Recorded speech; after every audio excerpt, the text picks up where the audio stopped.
एक गुरु और शिष्य का संबंध एक पौधे और उसके माली के बीच के संबंध जैसा ही होता है।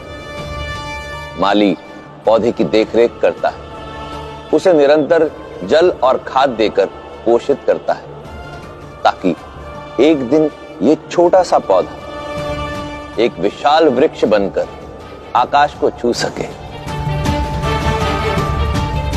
इसी प्रकार एक गुरु भी अपने शिष्य को अपने ज्ञान से सींचता है, उसकी प्रतिभा, उसके गुणों को निरंतर निखारता है ताकि एक दिन वही शिष्य अपनी प्रतिभा के शिखर को छू सके।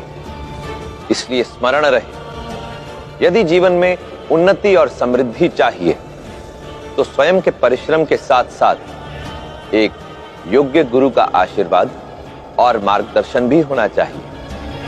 आजकेर दिने गुरुर चरणे जानाई प्रणाम ताई, चिरदिन तार आशीर्बचन আমরা সকলে চাই।